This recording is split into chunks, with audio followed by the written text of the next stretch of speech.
اعوذ باللہ من الشیطان الرجیم بسم اللہ الرحمن الرحیم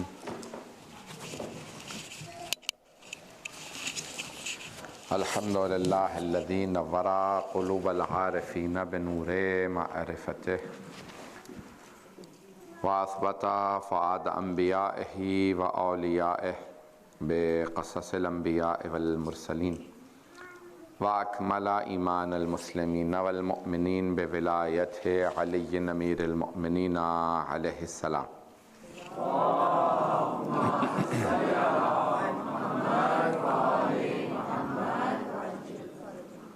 والصلاة والسلام والتحیۃ والإکرام علی افضل الموجودات العبد المؤید والرسول المسدد المصطفى الامجد المحمود الاحمد اعنی ابا القاسم محمد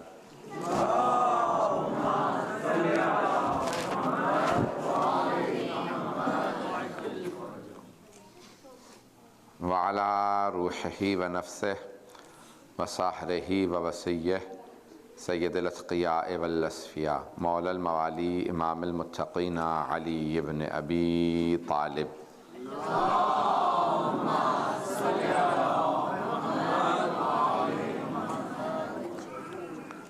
وعلى اوصیائه لا سیما بقیت اللہ فی الارضین روحی وارواح العالمین لتراب مقدمہ الفدا واللعنۃ الدائمۃ علی اعدائهم اجمعین من الآن الى قیام یوم الدین اما بعد فقد قال اللہ الحکیم فی کتابہ الکریم بسم اللہ الرحمن الرحیم فاقم وجہک للدین حنیفا فطرۃ اللہ التی فطر الناس علیہا لا تبدیل لخلق اللہ ذالک الدین القیم ولکن اکثر الناس لا یعلمون صدق اللہ العلی العظیم۔ صلوات۔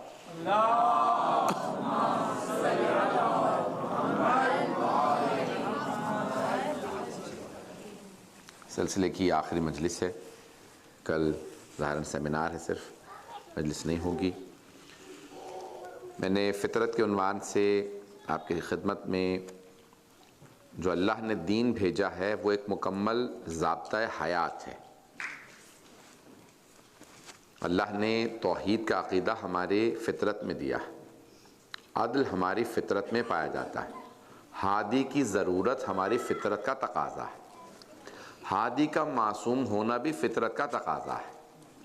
بہت سے اور آداب ہیں، گیشرے کا موضوع تھا، میں نے اس میں 4 مجالس میں پیش کیا، یہاں تک کہ اخلاقیات آداب ہماری فطرت میں پائے جاتے ہیں۔ میں نے دن کی کسی مجلس میں پیش کیا تھا، آج نہیں شاید کل یا آج، کہ فطرت میں ہمارے آداب پائے جاتے ہیں، اخلاق، اچھا اخلاق، سچائی ہماری فطرت میں ہے، امانت ہماری فطرت میں ہے، چوری سے دوری ہماری فطرت میں ہے۔ انسان فطری طور پہ صالح اور نیک ہے، اللہ نے اپنی فطرت پہ خلق کیا۔ کیسے ممکن ہے کہ اللہ فطرت میں برائیاں دے کے بھیجے؟ تو اللہ نے ساری اچھی صفات فطرت میں دی، تو یہ فطرت کے تقاضے ہیں۔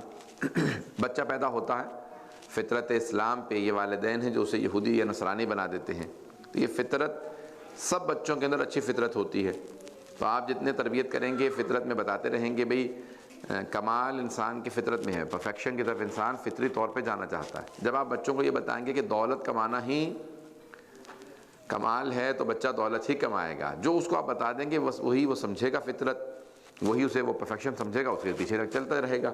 تو اب کوشش یہ کریں کہ اچھی چیزیں بتائیں۔ آج دن میں چند میں نے کہا تھا، وعدہ کیا تھا، کیونکہ بعض مجھے سسٹرز نے کہا کہ بھئی جو آپ نے دن میں مجلس پڑھی تھی تربیت اولاد کے عنوان سے، والدین کے وہ انگلش میں تھی، اس کے چند جملے سے پیش کروں گا، تفصیل میں نہیں جا سکتا۔ نہج البلاغہ میں مولانا فرماتے ہیں کہ 3 حق، حق الولد علی الوالد، بیٹے کا باپ پہ یا اولاد کا ماں باپ پہ 3 حق ہیں۔ پہلا، ان کو اچھا نام دے، ان یحسن اسمہ۔ دوسرا، ان یحسن ادبہ، اس کو باادب بنائے، اخلاق اچھا ہونا چاہیے۔ تیسرا، ان یعلمہ القرآن، تیسرا اس کو قرآن پڑھنا سکھائیں۔ یہ اولاد کے 3 حقوق ہیں والدین۔ اچھی پیرنٹنگ کے اندر بہت سی چیزیں ہیں، اب میں اردو میں بتا رہا ہوں تاکہ پیرنٹس سن لیں، تاکہ بچے نہ کمپلین کرے بھی ہمارے ماں باپ میں یہ چیزیں نہیں ہیں، یہ تو اچھی چیزیں بتا کے گئے ہیں، یہ ہمارے ماں باپ میں نہیں، تو بچے محسوس نہ کریں کہ والدین میں کمی ہے، بس یہ والدین ہی کو پتہ چلے کہ ان میں کیا کمی ہے۔ تو اپنی اصلاح خود کر لیجیے گا۔ والدین میں پہلی چیز ہے کہ بچوں سے اظہار کریں، آپ ان سے محبت کرتے ہیں۔ پیغمبر اسلام کہتے ہیں بچوں کو بتاؤ محبت کرتے ہو۔ پیغمبر اسلام بار بار جناب سید الشہداء کو آغوش میں لے کہتے ہیں اللہم انی احب حسین، پروردگارہ مجھے حسین سے محبت ہے، فاحب من حب حسین، تو بھی اس سے محبت کر جو حسین سے محبت کرے۔ تو پیغمبر اسلام محبت کا اظہار کرتے ہیں، بار بار کہتے ہیں۔ تو ہم جو بعض اوقات بعض معاشروں میں اظہار نہیں کیا جاتا، بعض میں اظہار کیا جاتا ہے۔ آپ کوشش کریں بچوں کو بتائیں کہ آپ کو اپنے بچوں سے محبت ہے، بچے اس سے سیکھیں گے۔ بہت سی اور چیزیں ہیں، بچوں سے ہمیشہ آئی کانٹیکٹ جو ہے وہ بنائیں۔ یہ نہیں ہے کہ آپ نے بس پڑھتے پڑھتے سنا، اخبار پڑھتے پڑھتے، آج کل تو گیجٹس پڑھتے پڑھتے، موبائل فون کو دیکھتے دیکھتے سنا، میں امتحان میں پاس ہو گیا بابا اچھا ٹھیک ہے خود نہیں، آپ فوراً دیکھیں اس کی طرف، آئی کانٹیکٹ جو ہے وہ بنائیں۔ بچوں کو دیکھنا، محبت سے بچوں کو دیکھنا بھی عبادت ہے، بچوں کو پیار کرنا بھی عبادت ہے، بچوں کو پالنا بھی عبادت ہے۔ تو بہت سے لوگ اس عبادت میں حصہ لیتے ہیں، بہت سے عبادت وہ کہتے ہیں دوسروں کو ثواب ملے، میں اس میں کیا حصہ لوں گا، بیویاں ثواب میں شریک نہ، بس یعنی بیوی ہی ثواب کمائے سارا، باپ جو ہے وہ ثواب سے محروم رہے۔ کوشش کریں کہ نہیں آپ بھی تھوڑا بہت ثواب حاصل کر لیں۔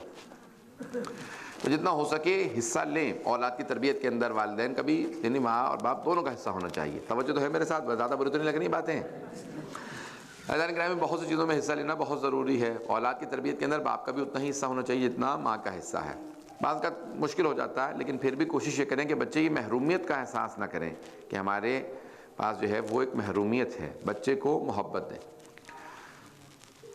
محبت جو ہے عجیب و غریب شے ہے۔ میں نے آج ایک جملہ کہا تھا کہ حکیم مرحوم یہ ہمارے بہت بڑے عالم گزرے ہیں ابن سینا، کہ ان سے کہا بھئی بتائیے ایک علاج جو ہر بیماری پہ کام آئے، تو انہوں نے کہا محبت ہر بیماری کا علاج ہے۔ تو کہا کہ اگر محبت کام نہ آ رہی ہو، ہم محبت دکھا رہے ہیں، تو کہا ڈوز بڑھا دیں اس کی، تو خود بخود وہ کام کرنے لگے گی۔ محبت ہی کی ڈوز بڑھا دیں۔ ہر انسان جو ہے محبت کا جانور، انسان محبت کا بھوکا ہوتا ہے۔ تو جتنا ہو سکے پیار محبت سے پیش آئیں، اخلاق سے پیش آئیں۔ ہمارے اخلاق ہمارے کردار کے اندر جو ہے وہ ظاہر ہونا چاہیے۔ تو مذہبی لوگ بعض اوقات اخلاق سے پیش نہیں آتے ہیں، لوگ سمجھتے ہیں کہ اگر زیادہ مذہبی ہو جائے تو پھر بالکل ہی اخلاق سے آ رہی ہے نہیں۔ ہمارے ایک دوست کو میں کہا کرتے تھے، کسی پوچھا بھی ان کو کیا ہو گیا، یہ آج کل بہت زیادہ تلخ چل رہا ہے، کہیں گے آج کل ان کو تقویٰ ہوا ہے۔ پتہ نہیں توجہ ہے یہ نہیں، ایسا نہ ہو کہ لوگ سمجھیں کہ بھی زیادہ متقی ہو جائے، کوئی زیادہ کوئی انسان مذہبی ہو جاتا ہے تو بالکل تلخ، بالکل ابو سنقم تریرا، ایسا کہ بے انتہا تلخ ہو، بہت سخت مزاج ہو، نہ، خبردار کبھی ایسا نہ ہو۔ لوگ کہیں گے مذہبی ہو گیا، اس کا اخلاق اچھا ہو گیا، پہلے سے بہتر ہو گیا، یہ نہ ہو کہ بالکل تلخ ہو جائے انسان، نہ، انسان جتنا زیادہ اخلاق اس کا بہتر ہوگا، لوگ سمجھیں گے کہ ہاں واقعی مذہبی ہے۔ بھئی آپ کا عقیدہ تو آپ کے ساتھ ہے، عبادات تو آپ کے ساتھ ہے، کتنے نمازیں پڑھ رہے ہیں، لوگوں کو کیا پتہ کتنی عبادات کر رہے ہیں، یہ آپ کے ساتھ ہے۔ جو چیز لوگوں سے مربوط ہے وہ آپ کا اخلاق ہے، اخلاق اچھا رکھیں ہمیشہ۔ پیغمبر صاحب فرماتے ہیں روز قیامت سب سے جو وزنی چیز انسان کے نامہ اعمال میں رکھی جائے گی وہ اس کا اخلاق ہو۔ تو اخلاق جو ہے اپنا بہتر بنانے کی کوشش کیجیے۔ ہمارے ہاں ہمیشہ بتا دی جاتا ہے کہ جیسے درخت کی جڑیں ہیں اور شاخیں، جڑیں جو ہیں وہ اصول دین ہیں اور شاخیں فروع دین ہیں۔ اصول دین 5 ہیں، فروع دین 10۔ بھئی درخت پہ پھل بھی تو ہوتا ہے، پھل بھی تو بتائیے، صرف جڑیں اور شاخیں بتا دی ہیں۔ جڑیں اصول دین ہیں اور شاخیں فروع دین ہے، پھل کیا ہے؟ پھل اخلاق ہے۔ پتہ نہیں توجہ ہے یا نہیں؟ اب تو بالکل ہی کوئی داد نہیں مل رہی آج تو۔ آج صبح جو ہے وہ بہت زیادہ میں نے زبردستی داد لے لی ہے، شاید اب لوگوں کے لیے مشکل ہو جائے گا، لیکن میں بھی آگے نہیں بڑھوں گا، آپ لوگوں کو عادت دے کے جاؤں گا، تھوڑا بہت ہاں ہوں کرتے رہیں۔ تو انسان کا درخت پہ کوئی جڑیں اپنے پاس نہیں رکھتا، کوئی شاخیں نہیں رکھتا، پھل ہر آدمی گھر لے کے جاتا ہے۔ آپ کی بھئی جڑیں آپ کے پاس رہیں، شاخیں آپ کے پاس، پھل سب کو آپ کے پھل کا فائدہ ہوگا، وہ ہے آپ کا اخلاق۔ اچھے اخلاق سے پیش آئیے۔ جو آدمی آپ کے اخلاق کو دیکھے وہ تعریف کرے، اخلاق سے لوگ متاثر ہوتے ہیں۔ میں ایک مرتبہ کسی ہمارے دوست نے دعوت دی، مولانا میری دکان میں نہیں لی ہے، آپ آئیے دکان۔ میں نے کہا یار میں امام باقبہ میں ہوں، اب وہ ان کی سٹی میں تھی، یعنی شہر میں دکان تھی۔ میں نے کہا ایسا نہ ہو کہ کوئی امام باقبہ کی توہین کرے، کہنے لگے نہیں کوئی ایسا مسئلہ نہیں ہے، ہمارا وہ محلہ ٹھیک ہے، آپ ساتھ چلیں۔ تو اب میں جب جانے لگا تو میں نے امامہ اتار کے رکھ دیا، بس ٹوپی رکھی اور ابا اتار دی تھی، اب عقبہ پہن رکھی۔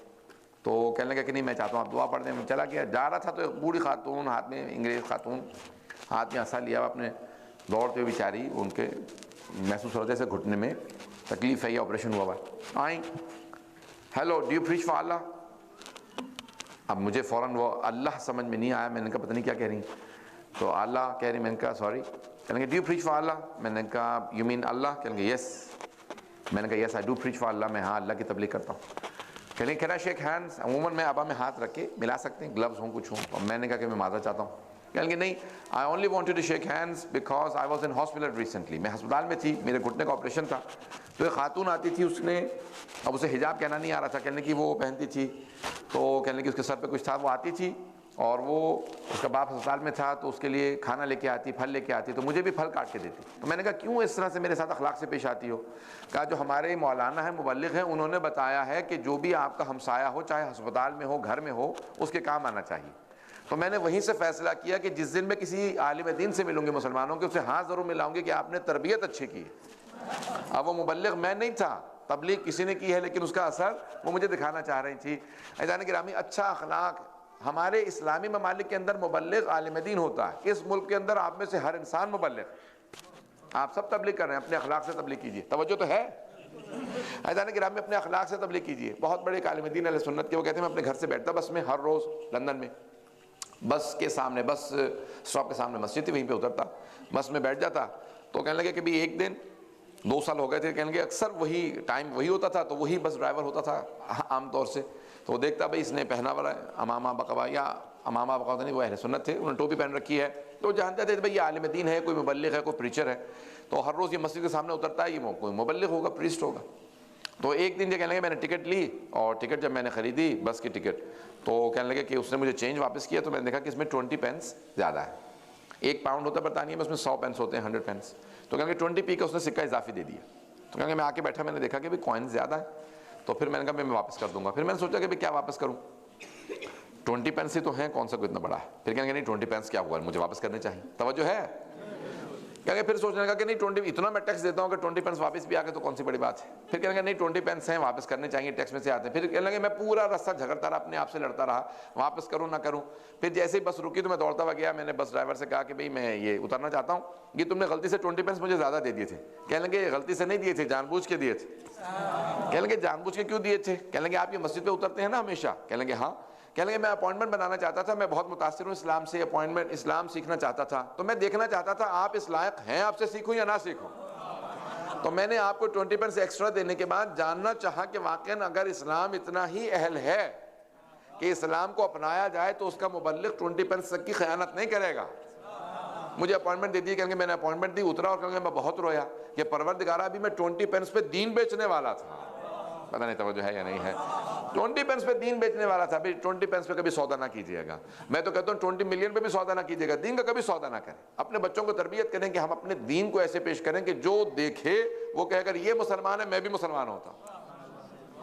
عزیزان کرام، اپنے اخلاق سے متاثر کریں لوگوں کو. جہاں جائیں مسکرا کے بات کریں. میں نے پہلے بھی کہا تھا مسکرانا جو ہے نا وہ بے انتہا اثر انداز ہوتا ہے. اخلاق، آپ کا آداب، چھوٹی چھوٹی بات پہ پلیز کہہ کے بات کرنا، تھینک یو کہہ کے بات کرنا، یہ بات سے بہت غوروں میں ہوتی ہے. ہمارے ہاں تو ماشاءاللہ جو مذہبی لوگ ہو جاتے ہیں وہ ان میں بالکل ہی مفقود ہونے لگتی ہیں. نہیں، بالکل کوشش کریں کہ انسان اخلاق سے پلیز تھینک یو، ان سے کچھ نہیں ہوتا، ثواب بھی ملتا ہے. پتہ نہیں ہیں آپ لوگ یا نہیں ہیں؟ ہیں نا انشاءاللہ. تو عزیزان گرامی، جتنا ہو سکے اخلاق اپنائیے. اپنا اخلاق جتنا اچھا ہوگا آپ کا اتنا ہی آپ کو ثواب بھی ملے گا، اسلام کی نمائندگی بھی اچھی کریں گے. عزیزان گرامی، لوگ اتنی توقعات لگا لیتے ہیں یہ مسلمان ہیں، یہ عالم دین ہیں، یہ تو کتنی توقعات لگا لیتے ہیں، یہاں تک کہ ان کی توقعات، امیدیں بہت زیادہ بڑھ جاتی ہیں. جتنا ہو سکے اخلاق سے پیش آئیں. میں آج امام رضا سے متعلق پیش کرنا چاہتا ہوں. دن کی بہت سی چیزیں تھیں لیکن میں انشاءاللہ پیش کروں گا. امام علی بن موسیٰ رضا آج روز شہادت گزر گیا ہے، مغرب کے بعد کا وقت ہے، لیکن انہوں نے وعدہ کیا تھا پیش کریں گے. اب کل ظاہراً پہلی ربیع الاول ہو گئی، بہرحال یورپ امریکہ میں تو ہو گئی، یہاں کا مجھے پتہ نہیں. تو اب عزیزان گرامی میں پیش کرنا چاہ رہا ہوں، سنیں گے امام رضا سے متعلق.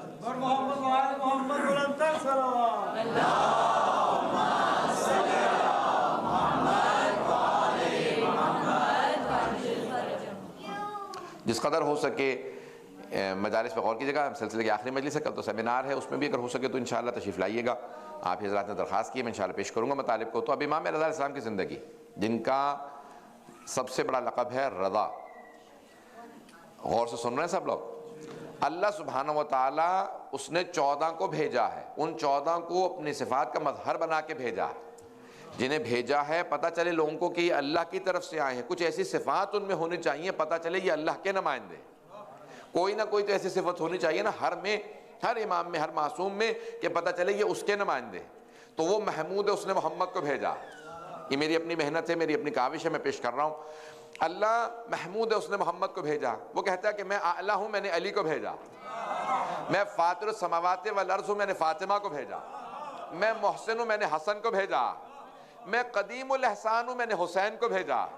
میں معبود و مسجود ہوں، میں نے عابد و سجاد کو بھیجا، میں علیم و خبیر ہوں، میں نے باقر العلوم کو بھیجا، میں اصدق القائلین ہوں، میں نے جعفر الصادق کو بھیجا، غیظ و غضب پہ مجھے قابو تھا، میں نے موسیٰ کاظم کو بھیجا، مرضات کا مرکز میری ذات تھی، میں نے علی بن موسیٰ رضا کو بھیجا، میں تقوی عطا کرتا ہوں، میں نے محمد تقی کو بھیجا، نقاوتیں پاکیزگیاں میرے لیے تھی، میں نے علی نقی کو بھیجا، ہیبت میری تھی، میں نے حسن عسکری کو بھیجا، میں غیب مطلق ہوں، میں نے مہدی منتظر کو بھیجا۔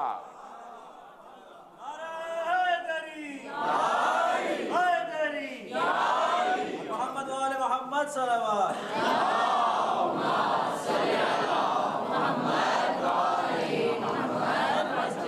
توجہ فرما رہے ہیں گرامی، یہ جتنے بھی آپ ائمہ علیہ السلام کی صفات کو دیکھیں گے آپ کو یقین ہو جائے گا کہ ان کو اللہ سبحانہ و تعالیٰ نے بھیجا ہے، ان 14 سے افضل کوئی نہیں ہے، ان کو اللہ سبحانہ و تعالیٰ نے بھیجا، جب بھیجا اس نے ہے تو وہ ایسی صفات ایسے کمالات دے کے بھیجے گا۔ مامون جب حکومت میں آیا، جو قاتل امام رضا، اس نے سوال کیا اپنے وزیر سے، فضل ابن ربی سے، کہ بتاؤ میری حکومت کو کس کس سے خطرہ ہو سکتا ہے؟ آپ نے دیکھا نا کہ جب تک حکمران حکومت میں نہیں آتے تو کوشش کرتے رہتے ہیں حکومت میں آ جاؤں، جب آ جاتے ہیں تو کہتے ہیں کہ اس کو کتنا طول دے سکتا ہوں اتنا طول دے دوں۔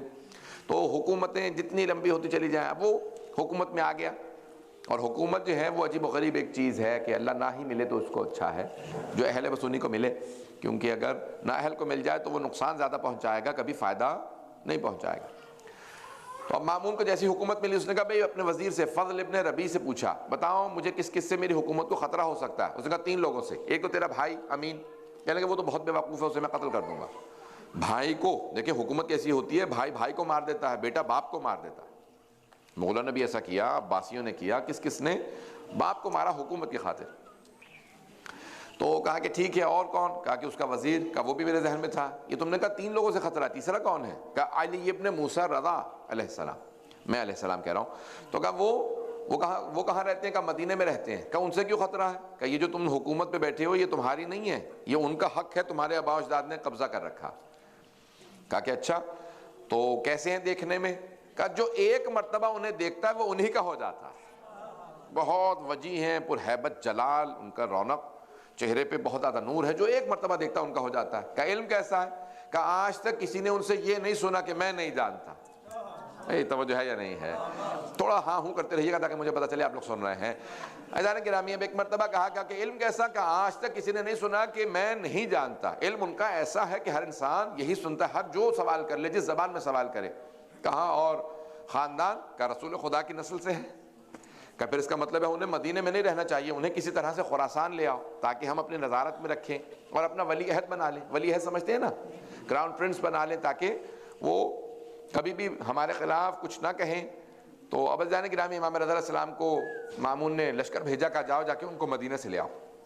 جب لوگ لینے کے لیے آئے تو امام رضا علیہ السلام نے اپنی بہن بھائیوں کو بتایا جمع کرنے کے بعد کہ اب میں مدینہ واپس نہیں آؤں گا، جیسے امیر العمرین جب گئے تھے تو واپس نہیں آئے، جناب سید الشہداء میں بھی واپس نہیں آؤں گا، خراسان ہی میں میرا روضہ بنے گا۔ بہن بھائی بہت روئے، امام نے کہا بہرحال پریشانی کی بات نہیں ہے، ابھی میں 2-3 سال وہاں رہوں گا، اور ایران کے اندر اگر تشیع پھیلے گا تو میری وجہ سے پھیلے گا۔ آج اگر ایران میں شیعہ ہیں تو امام رضا علیہ السلام کا صدقہ۔ سن رہے ہیں نا لوگ؟ ایک مرتبہ امام رضا علیہ السلام کو اس نے کہا کہ عماری میں چھپا کے لے کے آنا، محمل میں لے کے آنا، جیسے خواتین کو لایا جاتا تھا۔ کہا چھپا کے؟ تو لوگوں نے پوچھا چھپا کے کیوں لے کے آئے، محمل میں کیوں لے کے آئے، عماری میں کیوں؟ کہا تمہیں نے تو کہا ہے جو ایک مرتبہ دیکھتا ہے وہ انہی کا ہو جاتا، انہیں کوئی دیکھنے نہ پائے، کہ ایسا نہ ہو کہ جنہوں نے نہیں دیکھا وہ بھی ان کے ہو جائیں، اور جو دیکھنے والے ہیں، ماننے والے ہیں، کہیں ان کو ایک مرتبہ دیکھیں ان کا ایمان اور زیادہ ہو جائے۔ تو انہیں چھپا کے لے کے آؤ، کوئی ان سے سوال نہ کر سکے، کوئی بات نہ کر سکے، لے کے امام علیہ السلام کو چلے۔ اب آپ کو پتہ ہے کہ ایران کے اندر بے انتہا نیشنلزم ہوتا ہے، بے انتہا ابھی تک ہے، تو ایک نیشنلزم ہے ان کے اندر، ایک نسلی تعصب ہے۔ سارے ایرانی جمع ہو گئے دیکھنے کے لیے 8ویں امام کو۔ کہ بھئی ہمارا شاہی خاندان سب سے ہمارا بڑا خاندان، ان کے ہمارے خاندان کی ایک بیوی ہے، نام شہربانو تھا۔ عربوں کا جو بہترین خاندان ہے وہ بنی ہاشم ہے، بنی ہاشم میں بہا کے گئی ہیں جناب شہربانو کسی حسین سے، یہ جو آ رہے ہیں یہ عربوں اور ایرانیوں کی بہترین نسل سے ہیں۔ اب سب لوگ صرف دیکھنا چاہتے تھے، جہاں سے امام گزرتے اگر کوئی دیکھ لیتا تو امام کو دیکھ کے گریہ کرنے لگتا۔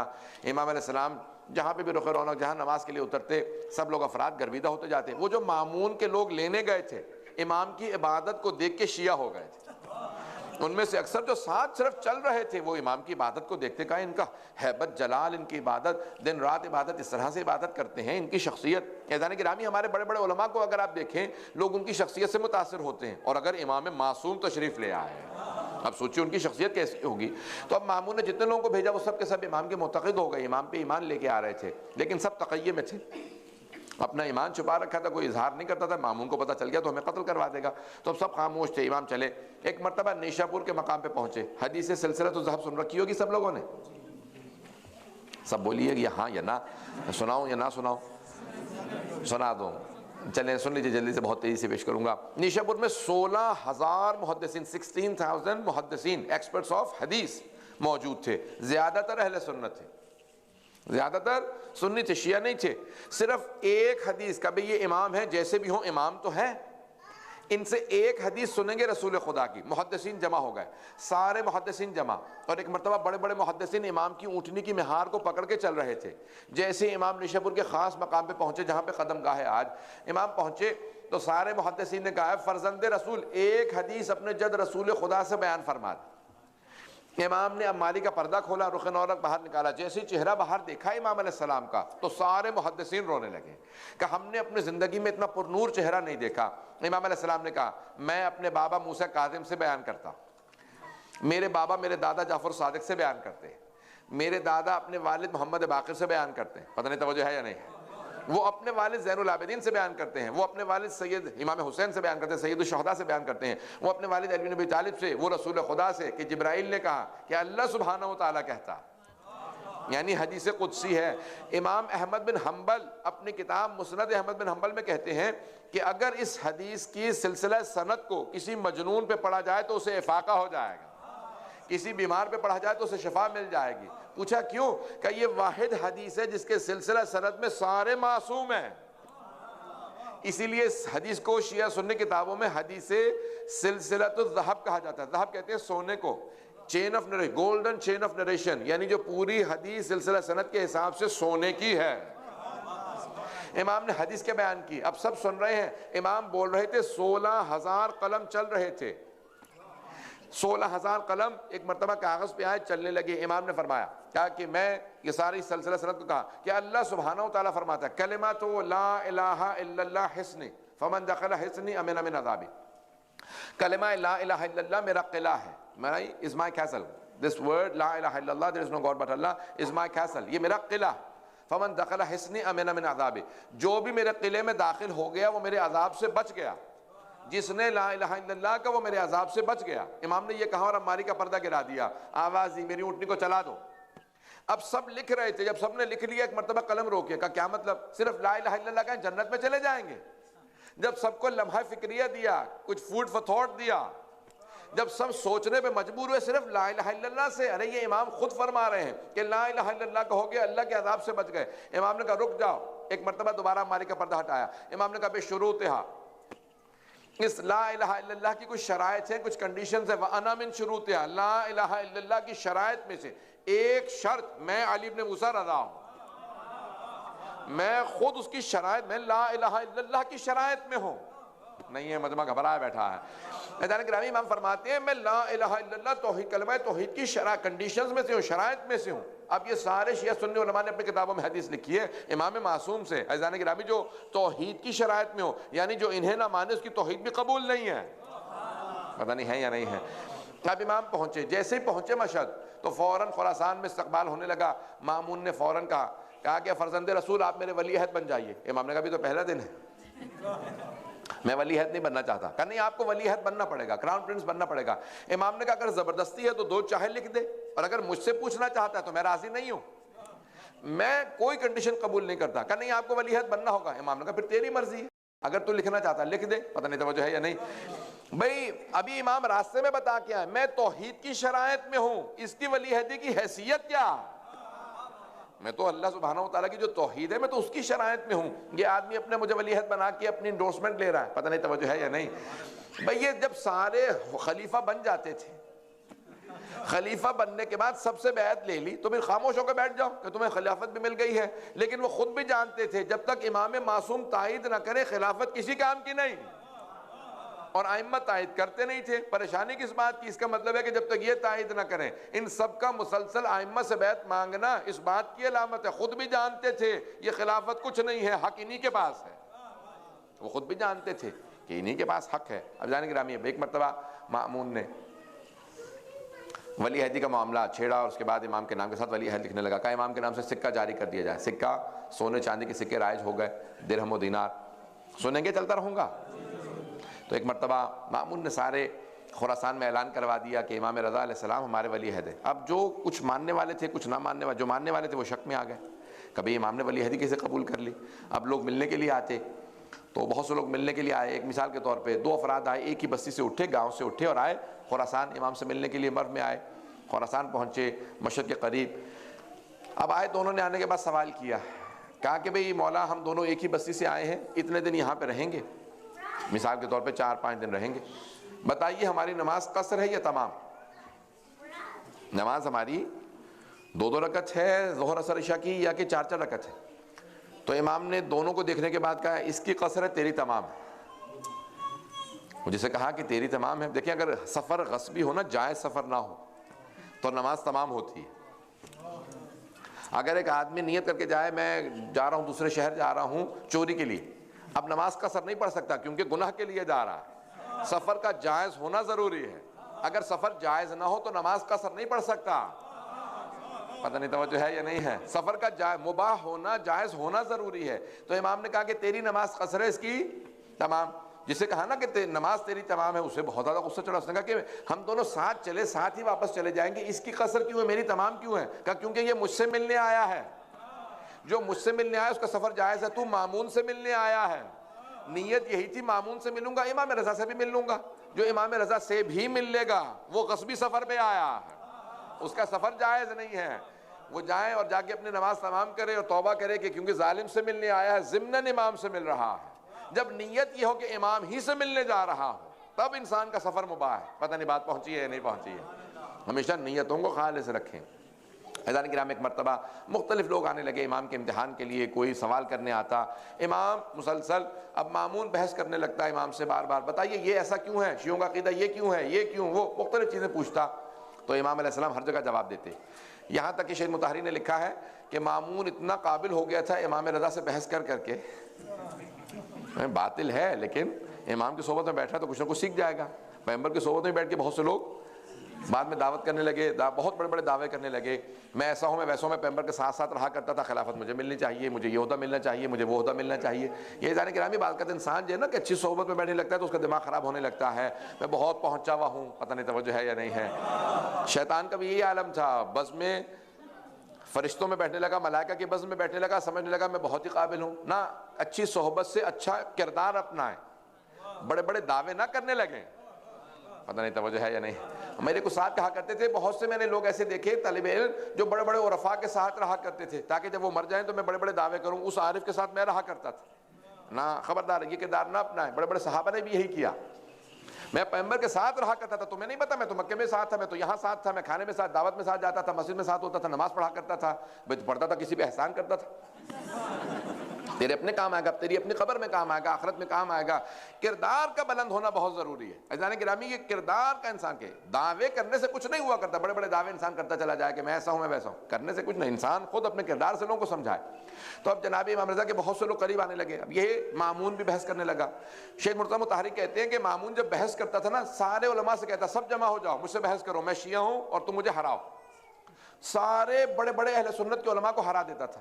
تو علماء کہتے ہیں جو تو بادشاہ ہے، تو عالم بھی نہیں ہے، تو ہمیں ہرا کیسے دیتا؟ کہ صرف 2 سال شیعوں کے امام کے ساتھ رہا تھا، صرف 2 سال شیعوں کے امام کے ساتھ رہا، میں اتنا قابل ہو گیا ہوں کہ سارے اہل سنت علماء کو ہرا دیتا ہوں. جبکہ میں دل سے بھی مانتا نہیں تھا. جب دل سے نہیں مانتا تھا، میں اتنا قابل ہو گیا ہوں جو دل سے ماننے والے ان کے طالب علم ہیں، انہیں کیسے ہراؤ گے؟ تیاری کرو تاکہ تم شیعوں کو ہرا سکو. تو ان کو تیاری کرواتا تھا، سب کو ہرا دیا کرتا تھا. اتنا ذہین ہو گیا تھا. مکار، اب ذہین تو نہیں کہنا چاہیے، نہ ہی قابل کہنا، مکار عیار، یعنی جو امام کو دیکھے معرفت حاصل نہ کرے، سبق حاصل نہ کرے، امام کو نہ مانے، قابلیت سب کچھ دیکھنے کے باوجود بغض رکھے دل میں، آخر میں امام کو زہر دے دے. ایسے افراد پہ لعنت ہو کہ جو دل میں بغض و کینہ رکھتے ہوں کہ امام کو دیکھتے چلے جا رہے ہیں لیکن پھر بھی کوئی اثر نہیں لے رہے، کردار کو تبدیل نہیں کر رہے، ایمان نہیں لے کے آ رہے. ہے توجہ؟ آدھا گھنٹہ ہوا ابھی.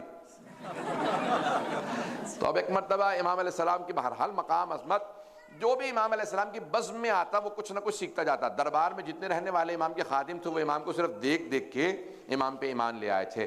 مامون نے مختلف طریقوں سے چاہا کہ شیعوں کی نگاہوں کے اندر امام علیہ السلام گر جائیں، لیکن قدرت کو ضد ہے کہ حق جھکنے نہ پائے، سچائی مٹنے نہ پائے.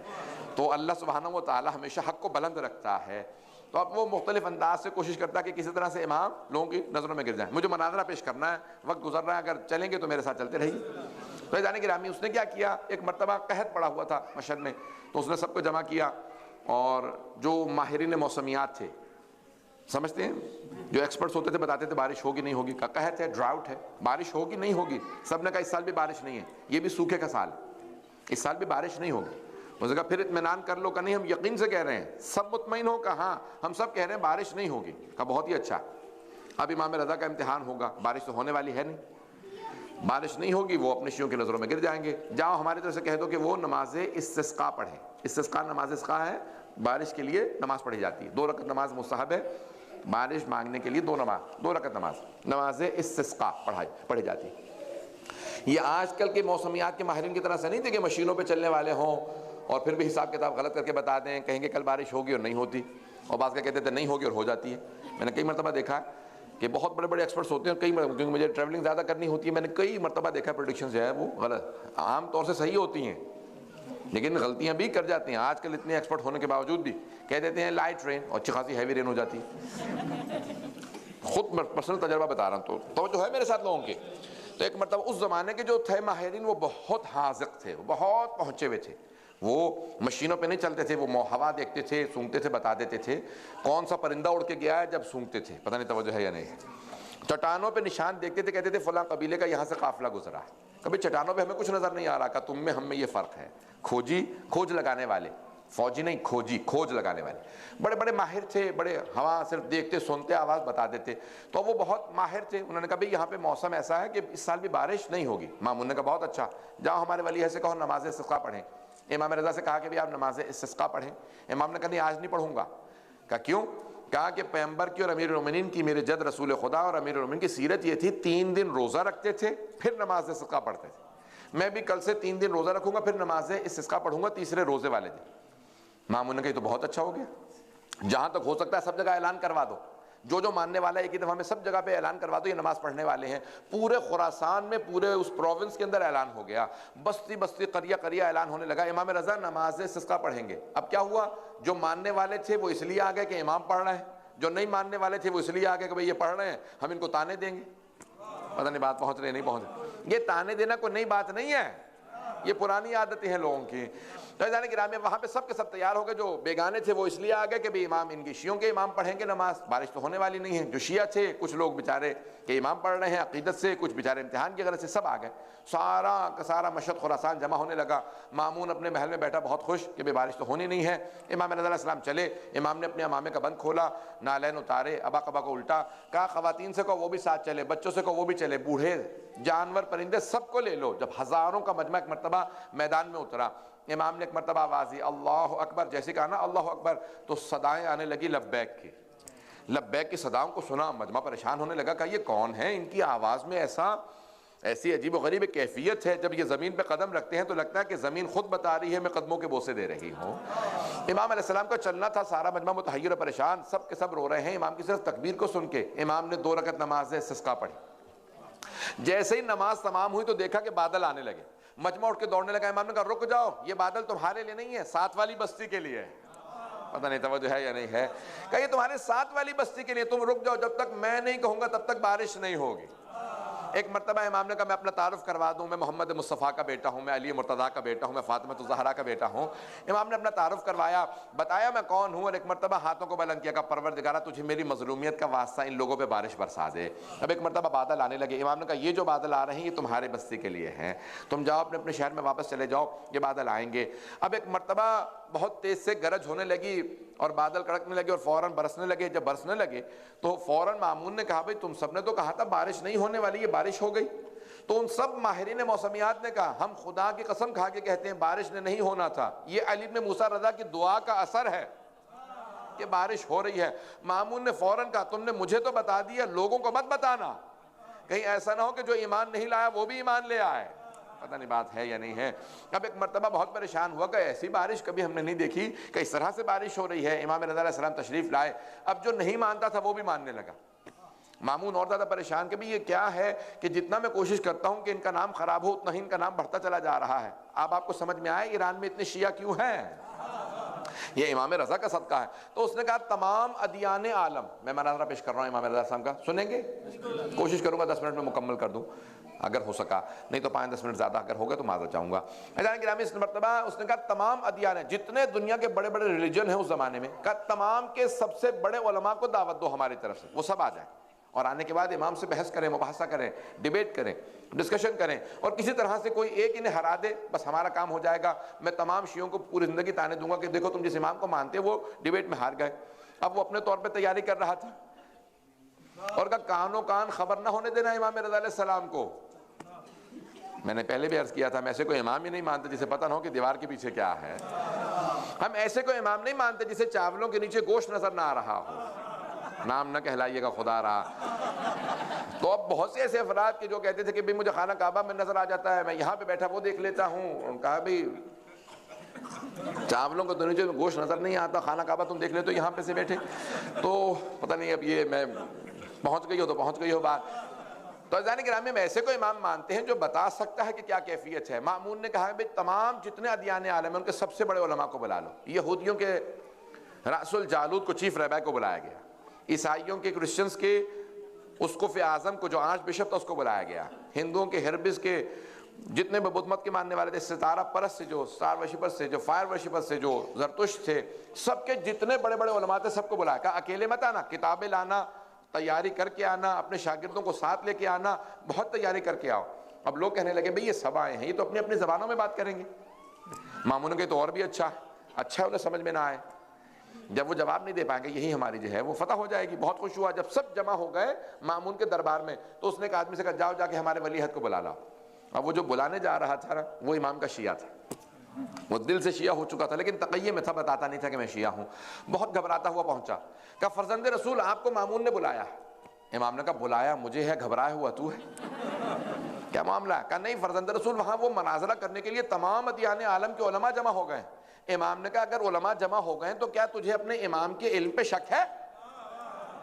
اپنے امام کے علم پہ شک ہے؟ اس نے کہا نہیں مولا آپ کے علم پہ شک نہیں ہے، لیکن یہ جو مناظرہ کرنے والے ہیں نا، یہ جو ڈیبیٹ کرنے والے ہوتے ہیں، یہ گھما پھرا کے سوال ایسے کرتے ہیں، سوال کچھ ہوتا ہے جواب کچھ بنتا ہے۔ امام نے کہا سن، جب میں ہر عالم کو اسی کی کتاب سے اسی کی زبان میں جواب دوں گا تو چہرہ میرا نہیں مامون کا دیکھنے والا ہوگا۔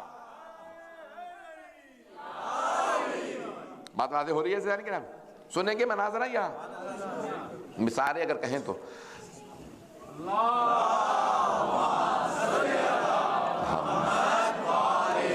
یہ صلوات مناظرہ سننے والی نہیں تھی۔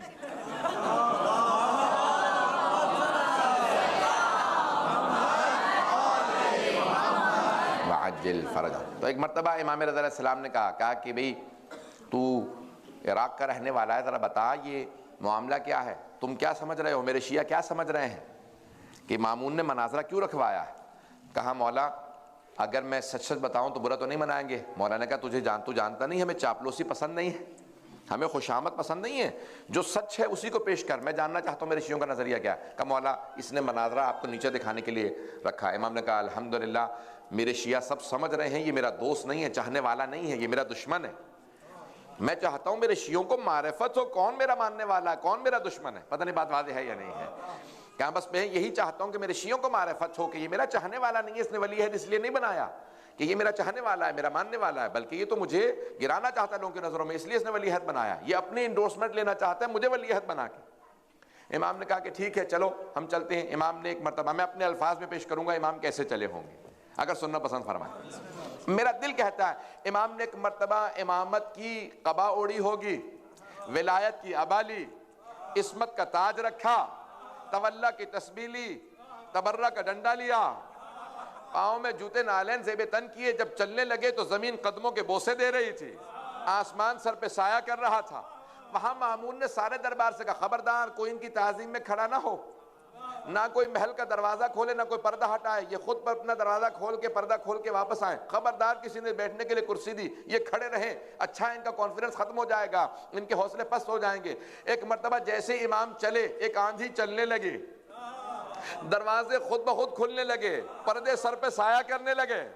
وہ مامون جو سب سے کہہ رہا تھا خبردار کوئی تعظیم میں کھڑا نہ ہو، وہ تخت پہ کھڑا ہو گیا، کہا فرزند رسول تشریف لائیے، یہ آپ ہی کا تخت ہے۔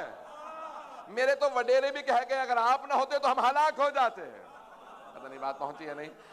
ایک مرتبہ سارا دربار کھڑا ہو گیا، جیسے گریبان میں کسی نے ہاتھ ڈال کے سارے مجمع کو کھڑا کر دیا ہو۔ امام تشریف لائے، کہا فرزند رسول یہاں پہ بیٹھیں گے؟ امام نے کہا خبردار، تیرے تخت سے ظلم کی بو آتی ہے، میرے لیے ممبر لگوا دے، میں ممبر پہ بیٹھوں گا۔ امام کے لیے ممبر لگوایا گیا۔ جیسے امام ممبر پہ تشریف فرما ہوئے، کہا کہ فرزند رسول یہ کچھ علماء آئے ہیں، سوالات کرنا چاہ رہے تھے۔ یہ نہیں کہا میں نے دعوت دے کے مناظرے کے لیے بلایا، کیسے کیسے لوگ تھے۔ تو کہا امام سے کہہ رہا ہے کہ میں یہ کچھ لوگ آ گئے سوالات کرنے ہیں، آپ جوابات دیجیے گا؟ امام نے کہا ہاں میں پوری طرح سے تیار ہوں۔ تو کہا بھئی آپ لوگ سوالات شروع کیجئے۔ تو مجمع نے کہا بھئی ہم تو بہت زیادہ لوگ ہیں، ان سے کہیں یہی ہم سب میں سے ایک ایک سوال کر لیں۔ امام نے کہا چاہو تو تم پہلے سوال کرو، چاہو تو میں پہلے سوال کر لیتا ہوں۔ بہت پریشان ہوا کہ اتنے کانفیڈنٹ، اتنے علماء، اتنے لوگ، اور یہ اکیلے آدمی سب سے مناظرہ کریں گے، کہتے ہیں تم سوال کرنا چاہو تو تم پہلے سوال کر لو، چاہو تو میں پہلے سوال کر لیتا ہوں۔ اب سب نے کہا کہ ٹھیک ہے آپ سوال شروع کیجئے۔ امام نے کہا کہ میں عیسائیوں سے شروع کرنا چاہتا ہوں۔ کہا بتاؤ تمہارا دین کی بنیاد کیا ہے؟ کہا ہم تثلیث کے قائل ہیں۔ تثلیث سمجھتے ہیں؟ ٹرینٹی، تثلیث تو سمجھتے ہیں نا سب لوگ؟ Trinity, the Father, the Son, the Holy Spirit، یعنی گاڈ یعنی اللہ ہے، خدا، اس کا بیٹا حضرت عیسیٰ، اور حضرت عیسیٰ بیٹا ہے، ابن اللہ ہے، اور روح قدس، یہ ان کا تصرف پورے دین کی بنیاد۔ تثلیث تو سمجھتے ہیں نا سب لوگ؟ بہت سے عیسائی تثلیث میں آج تک پھنسے ہیں، بہت سے مسلمان تثلیث میں پھنسے ہوئے ہیں۔ ٹرینٹی کا مسئلہ بڑا عجیب سا مسئلہ ہے۔ تو اب یہ ٹرینٹی کا مسئلہ تھا ان لوگوں کا، وہ ٹرینٹی کے ماننے والے تھے، بہت سے مسلمان بھی ٹرینٹی کے ماننے والے ہیں۔ تو اب عزیزان گرامی وہ سب کے سب آئے اور ایک مرتبہ امام کے سامنے کھڑے تھے۔ سارے عیسائی جب کھڑے تھے نا شاگردوں کے ساتھ، وہ جو آرچ بشپ تھا ان کا، جو پوپ تھا اس زمانے کا، اس نے امام کو دیکھا۔ امام نے کہا کہ ہاں میں حضرت عیسیٰ کو مانتا ہوں۔ اس مناظرے کا یہ کتاب التوحید میں ہے، ترجمہ میں نے کیا، کتاب التوحید چھپی ہے، اسی میں ترجمے میں موجود ہے۔ تو امام نے ایک مرتبہ کہا کہ اے عیسائیو تمہارا عقیدہ کیا ہے جناب عیسیٰ سے متعلق؟ کہا ہمارا عقیدہ ہے وہ ابن اللہ ہے۔ عربی میں کہتے ہیں ابن اللہ، ہم کہتے ہیں، یعنی عیسائیوں نے کہا کہ ہمارا عقیدہ یہ ہے وہ سن آف گاڈ ہے، ابن اللہ، اللہ کا بیٹا ہے۔ کہا لیکن نہیں، میں ان کو ابن اللہ نہیں مانتا، میں اللہ کا نبی اور بندہ مانتا ہوں، میں بیٹا نہیں مانتا، عبد مانتا ہوں۔ وہ کہتے تھے ہم ابن مانتے ہیں، امام نے کہا میں عبد مانتا ہوں۔ توجہ ہو، امام نے کہا میں عبد مانتا ہوں، اور امام نے کہا کہ میں ان کو نبی مانتا ہوں، حضرت عیسیٰ کو مانتا ہوں، حضرت عیسیٰ معصوم تھے، لیکن جناب عیسیٰ بس نماز روزے کے چور تھے۔ جیسے آپ خاموش ہو گئے نا، سارا مجمع بڑا پریشان ہوا، امام نے کیا کہہ دیا یہ؟ جیسے امام نے کہا نا نماز روزے کے چور تھے، تو عیسائی آرچ بشپ جو ہے وہ چیخنے لگا کہ کس نے کہا مسلمانوں کے عالم ہیں؟ جناب عیسیٰ کے لیے پوری زندگی کسی نے دن میں دسترخوان نہیں بچھایا، رات میں بستر نہیں بچھایا، نہیں پہنچ سکے، نہیں پہنچا سکا بات کو۔ کہ کسی نے دن میں دسترخوان نہیں بچھایا، پوری زندگی روزے رکھے، دسترخوان کبھی نہیں کسی نے بچھایا، ہمیشہ روزہ رکھتے تھے۔ رات میں کسی نے بستر نہیں بچھایا، پوری رات تہجد سے پوری زندگی میں رہے، پوری زندگی ہمیشہ رات میں تہجد پڑھتے تھے، دن میں روزہ رکھتے تھے۔ جس نے پوری زندگی تہجد پڑھی، روزے رکھے، ایک دن روزے سے نہیں خالی رہا، آپ نے اسے نماز روزے کا چور بنا دیا۔ امام نے کہا اچھا تو تم مانتے ہو، تو تم مانتے ہو وہ نماز روزہ کرتے تھے؟ کہا ہاں۔ امام نے کہا اچھا یہ بتائیے نماز روزہ کیا ہے؟ کہا عبادت ہے۔ امام نے کہا پھر سن، جو عبادت کرتا ہے وہ عبد ہوتا ہے، ابن نہیں۔ The one who serves is not the son of God, is servant of God۔ جو بندگی کرتا ہے وہ بندہ ہوتا ہے، بیٹا نہیں۔ امام نے کہا میں نے سوال کر لیا، تیرا سوال۔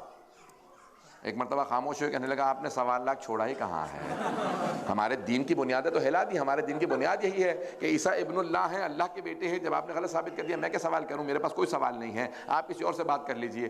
مامون نے ایک مرتبہ دیکھا کہ یہ کیا ہو رہا، پہلا ہی مناظرہ امام نے ایسا چیت کیا ہے کہ اس کے بعد جواب ہی نہیں ہے۔ کہا بہت ہو گیا، ہمارے ولی عہد کی توہین ہو رہی ہے، میں جا رہا ہوں۔ جیسے اس نے کہا کہ ولی عہد کی توہین ہو رہی ہے، میں جا رہا ہوں، امام نے مسکرا کے شیعوں کو دیکھا، کہا میں نے کہا تھا نا چہرہ میرا نہیں مامون کا دیکھنے والا ہوگا، یہ برداشت ہی نہیں کر پائے گا جب میں ہر عالم کو اسی کی زبان میں جواب دوں۔ توجہ تو ہے؟ 2-3 منٹ اور بس، اس سے زیادہ نہیں پیش کروں گا، پورا مناظرہ نہیں پیش کر سکتا، چند جملے سن لیجیے۔ امام نے فوراً اس کے بعد یہودیوں کا رخ کیا، کہا یہودیوں یہ بتاؤ کہ تم جناب موسیٰ تک سارے انبیاء کو مانتے ہو، بعد والے انبیاء کو کیوں نہیں مانتے؟ کہا کیونکہ بعد والے انبیاء نے ویسے معجزات نہیں دکھائے جیسے جناب موسیٰ نے معجزات دکھائے۔ امام نے کہا نہیں، ایسی بات نہیں ہے، بعد والے انبیاء نے تو بڑے بڑے معجزات بھی دکھائے. عیسیٰ نے مردوں کو زندہ کیا. جناب موسیٰ کے 2 معجزات ہیں. کیا قرآن نے 2 معجزات ذکر کیے جناب موسیٰ کے؟ ایک ید بیضا، جیب میں ہاتھ ڈالتے نکالتے تھے نور نکلتا تھا. دوسرا عصا تھا، زمین پہ پھینکتے تو اژدہا میں تبدیل ہو جاتا. کہ یہ 2 معجزات یہی مانتے ہو؟ یہودیوں نے کہا ہاں ہم یہی 2 معجزات مانتے ہیں. امام نے کہا دیکھو قرآن نے بھی یہی 2 معجزات ذکر کیے، لیکن بعد والے انبیاء کے تو اس سے بڑے بڑے معجزات. جناب عیسیٰ مردے کو ٹھوکر مار کے زندہ کرتے. پیغمبر اسلام نے چاند کے 2 ٹکڑے کر دیے تھے. لیکن یہ معجزات ہم نے خود نہیں دیکھے، یہ تو ان کے ماننے والوں نے بتائے. اس یہودی نے، چیف رہبائی نے کہا جو راس الجالوت. امام نے کہا اچھا تو جناب موسیٰ کے معجزات تو نے خود دیکھے؟ سن رہے ہیں؟ امام نے سوال کیا بھئی جناب موسیٰ کے معجزات تو نے خود دیکھے؟ کہ نہیں خود تو نہیں دیکھے، لیکن مستند کتابوں میں آئے ہیں، اتھینٹک بکس میں آئے ہیں. امام نے کہا اچھا تو اگر مستند کتابوں سے میں بعد والے انبیاء کے معجزات بھی بتا دوں تو مان لے گا؟ اس نے کہا ہاں مستند کتابیں، لیکن آپ کے نزدیک نہیں، ہمارے نزدیک مستند ہو. توجہ ہو کہ آپ کے نزدیک نہیں، آپ اپنی اتھینٹک بک سے دے تو میں تو مانتا نہیں کتابوں کا. امام نے کہا نہیں تیری ہی اتھینٹک بک سے حوالہ دوں گا. کہا ذرا بتا تمہارے نزدیک سب سے اتھینٹک بک کون سی ہے، سب سے مستند کتاب کون سی ہے؟ کہا توریت. ہمارے نزدیک چھوڑا سب سے مستند ہے. امام نے کہا ذرا مجمع کو بتا میری توریت کی تلاوت کیسی ہے، ذرا کتاب کھول. وہ بہت دور کھڑا تھا، اس نے توریت کھولی. امام نے ہیبرو زبان میں، عبرانی زبان میں توریت کی تلاوت شروع کی. جب آدھا صفحہ امام نے پڑھ لیا اس نے کتاب کو بند کیا. کہا کہ آپ وہاں منبر پہ بیٹھے ہیں، میں یہاں کھڑا ہوں، یہ آپ کو پتا کیسے چلا میں نے صفحہ کون سا کھولا؟ امام نے کہا اگر دیکھ کے بتاؤں تو حجت خدا کیسا؟ کہا بغیر دیکھے بتاتا ہوں تو نے صفحہ کون سا کھولا؟ کہا ایھا الناس. امام نے کہا ذرا مجمع کو بتا میری ہیبرو کیسی ہے، توریت کی تلاوت کیسی ہے؟ کہا ایھا الناس لوگوں میں گواہی دیتا ہوں یہ توریت کو مجھ سے بہتر جانتے ہیں، انہیں حفظ بھی ہے اور یہ بہتر جانتے بھی ہیں، ان کی قرات تلاوت مجھ سے بہتر ہے. عزیزان گرامی امام نے کہا ذرا اب چیپٹر کھول. تم نے کہا کہ تمہاری کتاب سے حوالہ دوں. امام نے کہا ذرا چیپٹر کھول، سورہ کھول. سورہ کا نام ہے حبقوق. آیت 11 سے لے کے 19 تک دیکھ، میں تلاوت کر کے بتاتا ہوں، حوالہ دیتا ہوں. جب میں ترجمہ کر رہا تھا نا تو آدھی رات گزر چکی تھی. آفٹر مڈ نائٹ میں بیٹھا ہوا تھا رات کو، میری عادت ہے رات کو زیادہ فری ٹائم ہوتا ہے تو رات میں ترجمہ کر رہا ہوں. لکھ رہا تھا تو میں بہت زیادہ پریشان ہوا کہ بھئی قرآن غیر محرف ہے، قرآن میں تحریف نہیں ہوئی، قرآن ریمینز انچینج انالٹرڈ. لیکن یہ جو توریت زبور انجیل ہیں وہ تو تبدیل ہو چکی ہیں. 1250 سال پہلے امام کا مناظرہ ہے. ایسا تو نہیں ہے کہ جو امام نے حوالہ دیا ہو وہ توریت میں آج ہو ہی نہیں. آپ تو ایسے پریشان ہو گئے میں آپ سے بحث کر رہا ہوں، مناظرہ آپ سے نہیں ہے، یہ حوالہ میں پیش کر رہا ہوں. امام علیہ السلام نے حوالہ کون سا دیا؟ عزیزان گرامی میں اسی رات میں فوراً gospel.com پہ گیا. میں نے جا کے وہ کئی زبانوں میں، آپ جا کے دیکھیں گے نا کئی زبانوں میں gospel.com میں توریت زبور انجیل موجود ہیں. میں نے gospel.com پہ فوراً وہ عربی کی عبارت کو، عربی فوراً کھولی، عربی کی عبارت کو ٹائپ کیا. وہ امام نے جو 1250 سال پہلے حوالہ دیا تھا وہ آج بھی موجود تھا. ہم ایسے امام کے ماننے والے ہیں جن کی نگاہیں دیکھتی ہیں جب توریت کو تبدیل کر دیا جائے گا، تحریف کے بعد کون سا حوالہ باقی رہے گا، کون سا حوالہ نکال دیا جائے گا. وہ حوالہ جو آج تک نہ نکالا گیا ہو امام نے وہ حوالہ پیش کیا. اوروں کے امام اور ہیں، ہمارے امام معصوم ہیں. امام نے وہ حوالہ اس وقت پیش کیا. ایسا کہ ہمیں جب میں پڑھ رہا تھا، لکھ رہا تھا، میں نے آج یقین میں نے آپ کے سامنے پیش کر رہا ہوں. امام علیہ السلام نے حوالہ دیا. امام نے کہا سن وَتَجَلَّ رَبُّكَ. میں عربی میں بھی پیش کروں گا، امام نے ہیبرو میں کہا ہے لیکن میں انگلش میں ترجمہ پیش کروں گا، اردو میں بھی ترجمہ پیش کر دوں. سنیں گے؟ وقت تو تمام ہو گیا، اگر چلیں گے تو 2-4 منٹ اور چلیں. اب آپ کا کل ورکنگ ڈے ہے. وہ کہہ رہے ہیں کوئی بات نہیں، ان دونوں حضرات کو پکڑ لیجیے جو آگے بیٹھے ہوئے ہیں. تو اب یہ سب کے سب میں بحث کو مکمل کر رہا ہوں، سارا میں ناظرہ نہیں پڑھوں گا. ایک مرتبہ امام نے کہا ذرا سورہ حبقوق کو کھول، آیات 11 سے لے کے 19 تک دیکھ، میں تیرے سامنے تلاوت کرتا ہوں، ذرا مجمع کو بتا تلاوت صحیح ہے اور جو حوالہ دے رہا ہوں وہ مستند ہے یا نہیں ہے. اس نے ایک مرتبہ حبقوق کو کھولا کہ کتاب تو ہماری ہے. امام نے کہا وَتَجَلَّ رَبُّكَ، اور تمہارے رب نے and your Lord sent his manifestation وحی کو نازل کیا علی طور سینا on Mount Sinai. کہا ذرا بتا طور سینا پہ، ماؤنٹ سینائی پہ کس پہ وحی نازل ہوئی تھی؟ کہ واضح سی بات ہے، ہر کتاب میں ہے، جناب موسیٰ پہ طور سینا پہ وحی نازل ہوئی. امام نے کہا ذرا آگے چل، لکھا ہوا علی جبل السعیر on Mount Sire، انگریزی ترجمہ تھا ماؤنٹ سائر. کہا اللہ کہتا ہے کہ اور جبل سعیر پہ اللہ وحی کو نازل کرے گا. ذرا یہ بتا جبل سعیر پہ کون سے نبی پہ وحی نازل ہوئی؟ یہودی رہبائی نے، چیف رہبائی نے کہا میں نہیں جانتا. امام نے کہا کتاب تو تمہاری ہے، کیا ذہن میں نہیں ہے اس وقت کس نبی پہ وحی نازل ہے؟ امام نے فوراً عیسائیوں کا رخ کیا. کہا اے عیسائیوں، ذرا بتاؤ کیا تمہارا عقیدہ نہیں ہے کہ نبی عیسیٰ پہ جبل سعیر پہ وحی نازل ہوئی تھی؟ کہ آن ماؤنٹ سائر جناب عیسیٰ پہ ماؤنٹ سائر پہ جبل سعیر پہ وحی نازل ہوئی تھی؟ کہ ہاں ہمارا یہی عقیدہ ہے کہ جناب عیسیٰ پہ جبل سعیر پہ وحی نازل ہوئی تھی۔ کہ عیسائیوں تم کہتے ہو کہ تم مستند کتاب کا حوالہ مان لو گے، کتاب تمہاری، سورہ تمہارا، آیت تمہاری، حوالہ عیسیٰ کا۔ کہ میں نے تمہاری کتاب سے حوالہ دیا ہے۔ اب عیسائی وہ سارے کے سارے یہودی پریشان ہونے لگے، سارے ادیان پریشان کہ امام یہودیوں کیسے حوالہ؟ امام نے کہا آگے بڑھو، آیت نمبر 18-19 میں دیکھو، اور آخری نبی پہ وَتَجَلَّى رَبُّكَ عَلَى جَبَلِ فَارَان and your Lord will send his manifestation on Mount Paran۔ جبل فاران کا ترجمہ کیا تھا ماؤنٹ پیرن، انگریزی ترجمہ ہے ماؤنٹ پیرن کا جبل فاران پہ۔ بتاؤ کس پہ وحی نازل ہوئی؟ پریشان کا نہیں ہم نہیں جانتے۔ امام نے سارے مجمع کو مخاطب کر کے کہا کہ جانتے ہو جبل فاران کون سے پہاڑی سلسلوں کا نام ہے؟ تو سب نے کہا مکے کے پہاڑی سلسلوں کو جبل فاران کہا جاتا ہے۔ کہ اسی جبل فاران میں غار ہے جسے غار ہرا کہا جاتا ہے۔ وہ ہمارے نبی ہیں جنہوں نے کہا کہ غار ہرا میں مجھ پہ وحی نازل ہوئی۔ کہ او یہودیوں کتاب تمہاری ہے، تذکرہ ہمارے نبی کا۔ ایک مرتبہ اس نے کتاب بند کی کہ آپ کو ہماری کتاب میں کیسے معلوم کہ کہاں کہاں کون سے حوالے؟ ہماری کتاب اتنی آپ کو تفصیل سے کیسے بتائے؟ امام نے کہا ابھی رک مت، آگے بڑھ۔ لکھا ہے کہ جس طرح سے موسیٰ کے 12 وصی تھے اس آخری نبی کے بھی 12 وصی ہوں گے۔ کہ یہ آپ کو سب کیسے پتا؟ امام نے کہا ان 12 میں سے 8واں میں ہوں، جو معجزہ تو کہے گا میں دکھاؤں گا۔ حضران گرامی ایک مرتبہ سارے مجمع نے قرار کیا کہ اگر روئے زمین پہ کوئی حجت خدا ہے تو علی بن موسیٰ رضا ہے۔ امام علیہ السلام نے تمام وہ جو نہیں ماننے والے تھے وہ بھی ماننے لگے۔ میں آج تک جتنے یہودیوں عیسائیوں سے ملا ہوں، جب میں نے یہ حوالہ دیا ہے آج تک کوئی جواب کے ساتھ واپس نہیں آیا، کوئی جواب نہیں دے سکا۔ میں ایک مرتبہ ایک یہودی رابعہ کے ساتھ بیٹھا تھا، میں نے کہا یہ حوالہ آپ کی کتاب کا ہے؟ تو کہنے کہ you seem to know our books quite well۔ کہنے لگا آپ ہماری کتابیں کافی اچھی جانتے ہیں۔ میں نے کہا نہیں، یہ ہمارے امام نے بتایا۔ کہنے کون آپ کے امام؟ میں نے کہا مشہد مقدس میں ہوتے ہیں، نام امام رضا علیہ السلام۔ عزیزان گرامی ہمارے ائمہ ایسے ہیں کہ جو کتابوں کو ایسے دیکھتے ہیں، اگر علی کہے نا میں پیشانی سے صلح پڑھ لیتا ہوں، میدان جنگ میں صرف اسے مارتا ہوں جس کی پوری نسل میں کوئی میرا ماننے والا نہ ہو، اور اگر کوئی ایسا ہو کہ جس کی نسل میں بھی ماننے والا ہو میں اسے بھاگنے دیتا ہوں کہ کہیں نہ کہیں نسل میں اس کی شیعہ آنے والا۔ عزیزان گرامی ہم ایسے ائمہ کے ماننے والے ہیں، اپنے ایمان کو مضبوط کریں کہ ہم کن ائمہ کی اہل بیت کے ماننے والے، پتہ نہیں توجہ ہے یا نہیں ہے۔ عزیزان گرامی اب آخری جملوں کو پیش کر رہا ہوں، وقت گزر گیا ہے۔ امام رضا علیہ السلام کی جب مناظرے ہوئے تو مامون بہت زیادہ پریشان ہونے لگا، کبھی یہ تو جو نہیں مانتا تھا وہ بھی ماننے لگا ہے، یہ تو دوسرے ادیان تک بات چلی گئی ہے، دوسرے مکاتب فکر تک بات چلی گئی ہے۔ تو ایک دن اس نے باقاعدہ فیصلہ کیا کہ اب میں ان کو زہر دے دوں گا تاکہ یہ راستے سے ہٹ جائیں، کہیں ایسا نہ ہو کہ جو نہیں مانتا وہ بھی نہ ماننے لگے۔ بہت تیزی سے تشیع پھیل رہا تھا، اسی لیے حجج الرضویہ کا ذکر کیا جاتا ہے۔ امام رضا کے مناظرے اور ان کے حجتیں، جو بھی 8ویں امام تک آتا ہے وہ 12 تک سب کو مانتا ہے۔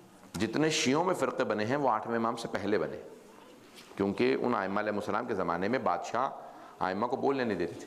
8ویں امام کو بھی یہ اس لیے صرف بولنے دیتا تھا کہ تاکہ امام جتنے بولیں گے کہیں ایک مرتبہ ہار جائیں، لیکن اب امام علیہ السلام نے اپنے علم سے ہر انسان کو منوا لیا تھا کہ یہی امام ہے، اور پھر کہا کہ میں 8واں ہوں اور 12 تک سب کو ماننا ہے۔ مامون نے اپنے بیٹے کا نام رکھ دیا مہدی، مہدی عباسی ہمارے علماء کہتے ہیں، میں بھی انگریزی میں پیش کر رہا تھا۔ اس نے اپنے بیٹے کا نام رکھا مہدی۔ کہا یاد ہے رسول خدا نے کہا تھا 12 میرے وصی ہوں گے، 12واں دنیا میں عدل انصاف قائم کرے گا، وہ حکومت قائم کرے گا۔ کہا یہ میرا بیٹا ہے مہدی، اس کا نام مہدی ہے اور یہ خلیفہ بنے گا میرے بعد۔ تو اکثر جو ہے وہ اس کو بلاتا، ڈانٹتا رہتا تھا، گالیاں دیتا رہتا، کبھی بھائیوں سے مار کھاتا، کبھی محلے میں پٹ کے آتا، کبھی ماں سے مار کھاتا۔ امام نے خود فرمایا، کہا دیکھو جس مہدی کے ہم ماننے والے ہیں اس کے دادا پردادا اس کی تعظیم میں کھڑے ہوتے ہیں۔ جب بھی وہ کہتا نا مہدی، امام فوراً کھڑے ہو جاتے، سر پہ ہاتھ رکھتے اور کہتے کہ اجل اللہ فرجہ، خدا جلدی اسے بھیجے، وہ عدل انصاف قائم کرے۔ اور امام کہتے فدا ہو اب اس کے دادا باپ دادا اس پہ قربان ہو جائیں۔ امام کہتے کہ دیکھو جس مہدی کے ہم ماننے والے ہیں اس کے دادا بھی تعظیم میں کھڑے ہو جاتے ہیں۔ جس مہدی کو یہ مانتا ہے کبھی محلے سے مار کھا کے آتا ہے، کبھی کہاں سے۔ عزیزان گرامی کتنا فرق ہے، ائمہ نے یہ تمیز دنیا کے اندر پیدا کی ہے کہ یاد رکھو کہ ان میں اور ہمارے میں بہت زمین آسمان کا فرق ہے۔ پتہ نہیں بات پہنچی ہے نہیں پہنچی ہے۔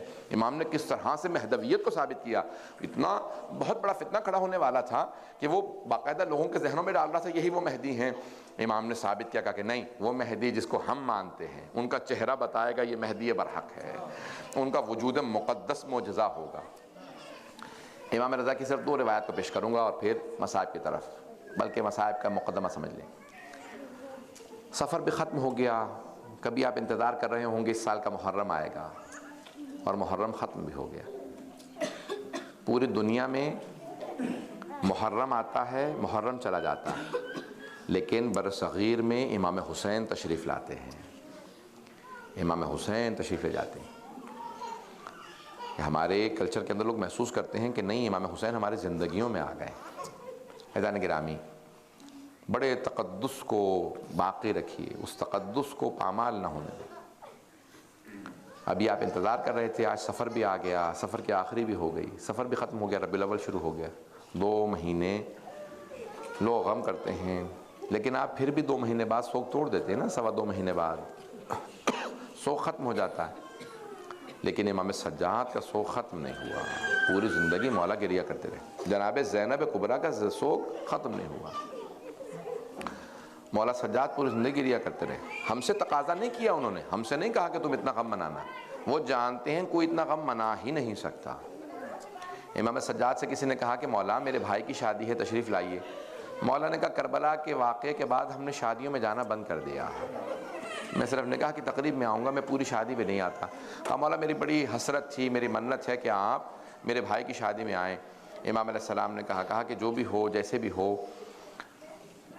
میں شادی میں نہیں آ سکتا۔ کہا مولا کچھ دیر کے لیے آ جائیے۔ مولا نے کہا ایک شرط پہ آؤں گا، اگر کچھ دیر کے لیے اپنے بھائی کی شادی میں میرے بابا کی مجلس رکھ لو، اگر مجلس ہو جائے میرے بابا کی، میرے بھائی علی اکبر کی شہادت پڑھی جائے تو میں ضرور آ جاؤں گا، میں مجلس کی نیت سے آؤں گا، شادی میں شریک ہو جاؤں گا۔ کہا مولا ٹھیک ہے، میں مجلس رکھ لوں گا۔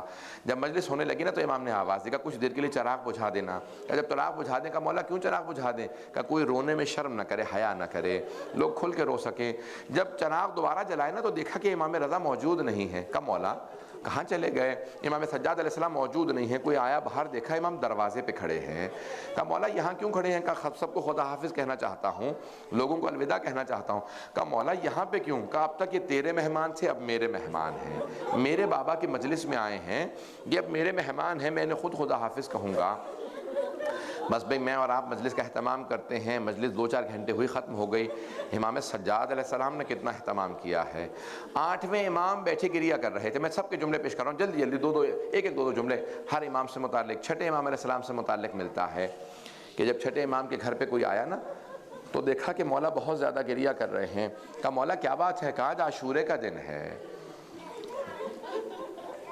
ایک مرتبہ امام علیہ السلام نے کہا کہ تم نے کوئی مرثیہ کہا ہے، کوئی شعر کہا میرے جد حسین کی شہادت پہ؟ کہا ہاں مولا میں نے شعر کہے۔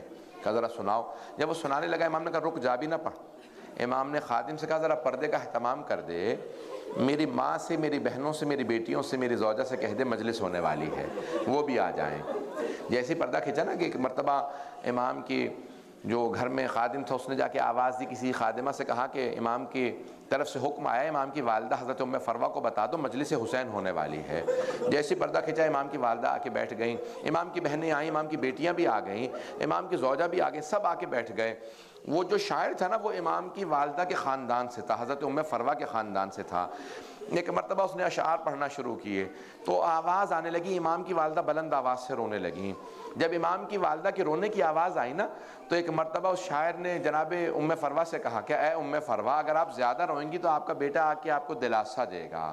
وہ کیونکہ امام کی والدہ کے خاندان سے تھا، بھانجا تھا ظاہراً، تو اس نے کہا اے بی بی ام فروہ اگر آپ زیادہ روئیں گی نا تو آپ کا بیٹا امام صادق آپ کو آ کے دلاسا دے گا، گلے سے لگائے گا، آپ کے آنسوؤں کو صاف کرے گا، اگر آپ بے ہوش ہو کے گر گئیں تو پانی پلائے گا۔ لیکن ام فروہ جب آپ کی پھپھیاں روتی تھیں انہیں شمر تازیانے مارتا تھا، انہیں پانی نہیں دیا جاتا تھا۔ ایک مرتبہ امام نے کہا الباب الباب، دروازہ بند کر دو۔ سارے مدینے والے دروازے پہ آ کے جمع ہو گئے تھے۔ امام نے کہا دروازہ بند کر دو۔ کسی نے پوچھا مولا دروازہ کیوں بند کر دے؟ کہا میرا بیٹا بے ہوش ہو کے گر گیا ہے، میرے جد حسین کی مجلس میں میرا بیٹا موسیٰ کاظم بے ہوش ہو کے گر گیا ہے۔ دیکھا تو امام نے نام نہیں لیا، امام نے کہا میرا بیٹا بے ہوش ہو کے گر گیا۔ دیکھا تو امام کے صاحبزادے امام موسیٰ کاظم بے ہوش تھے۔ کہا کیا بات ہے؟ کہا میں اپنے جد کے مصائب کو برداشت نہیں کر پاتا۔ بس بھئی جب آپ روتے ہیں تو کوئی پابندی تو نہیں نا آپ کے رونے پہ، آپ کو کوئی روکتا تو نہیں ہے کہ مت گریہ کیجئے گا۔ امام رضا کے چند جملے پیش کروں گا. امام رضا بھی بیٹھے تھے. ایک مرتبہ ریان ابن شبیب امام کے صحابی ہیں آئے. کہا پوچھا مولا کیا بات ہے, اتنے افسردہ کیوں ہیں, آنکھوں میں اتنے آنسو کیوں ہیں مولا, آپ کی پوری ریش مبارک تر ہو گئی ہے. امام نے کہا ابن شبیب, شبیب کے بیٹے تمہیں نہیں پتا آج عاشورے کا دن ہے.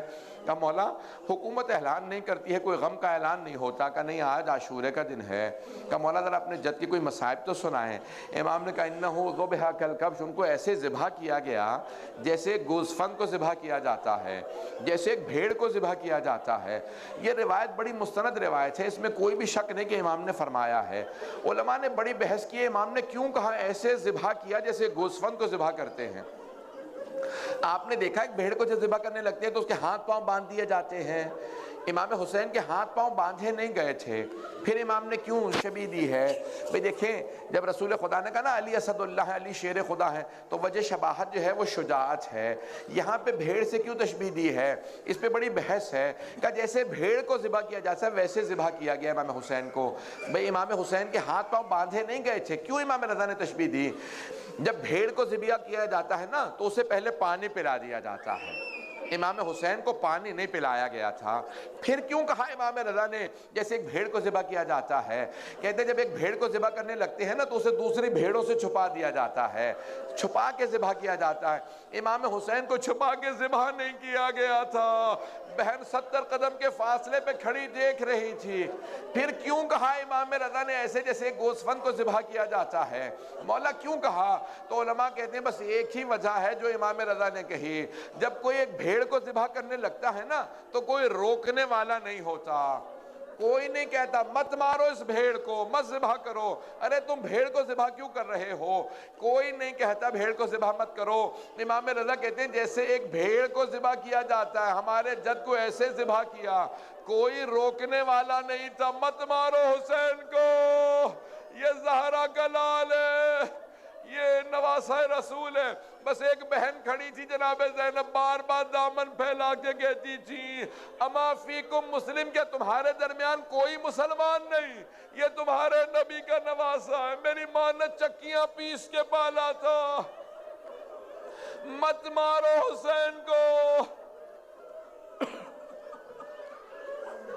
اجرکم اللہ. امام رضا علیہ السلام فرماتے ہیں مجھے اپنے جد کا بہت زیادہ غم ہے, میری پھپھیاں کھڑی دیکھ رہی تھی. میں ایک سوال کروں اپنی ماں بہنوں سے, اگر آپ کے سامنے آپ کے بچے کو کوئی تماچا بھی مار دے آپ سے برداشت نہیں ہوگا. جناب زینب کی آنکھوں کے سامنے ایک مرتبہ شمر نے ہاتھ میں خنجر لیا, جب سر سے امامہ اتارا جناب زینب نے کہا بھیا, امام حسین نے کہا یا زینب ارجعی الی الفسطیٰ, زینب خیمے میں واپس چلی جاؤ, آپ سے برداشت نہیں ہوگا. لیکن جناب زینب نے رخ نہیں پھیرا. جب اس نے خنجر چلایا امام حسین نے کہا او شمر مجھے مت مار, میں تیرے نبی کا نواسہ ہوں, میں زہرا کا لال ہوں, میں علی کا بیٹا ہوں. اس نے ایک مرتبہ سیدھا کیا, پھر سامنے سے گلا کاٹا. امام زمانہ کہتے ہیں میرا سلام و میرے جد حسین پہ. وَالشِّمْرُ جَالِسٌ عَلَىٰ صَدْرِهِ, جب شمر سینے پہ سوار تھا, آخذٌ بِلِحْيَتِهِ, ان کی داڑھی کو پکڑ رکھا تھا.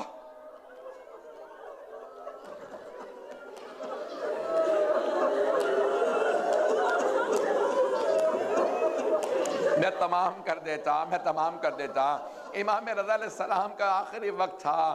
بھئی تاریخ نے لکھا 3 ایسی بہنیں ہیں جو بھائیوں کے ساتھ گئی ہیں. پہلی جناب کلثوم ہے جو جناب موسیٰ کے ساتھ گئیں, دوسری جناب زینب جو امام حسین کے ساتھ گئیں, تیسری بہن جناب معصومہ قم جو امام رضا کے ساتھ گئیں.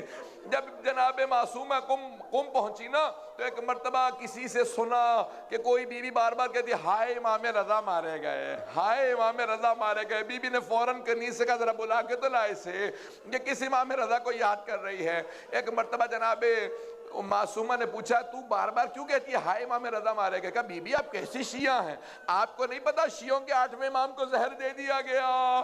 جناب معصومہ رونے لگی کہ ہائے میرا بھائی مارا گیا, مجھے پردیس میں پتہ نہ چلتا. کسی بیوی کو پردیس میں نہ خبر ملے بھائی مارا گیا، لیکن میں ہاتھ جوڑ کے کہوں گا او بی بی معصومہ، آپ قم میں تھی، بھائی مشہد میں، لیکن جناب زینب دیکھ رہی تھی۔ الا لعنت اللہ علی القوم الظالمین وَسَيَعْلَمُ الَّذِينَ ظَلَمُوا أَيَّ مُنْقَلَبٍ يَنْقَلِبُونَ۔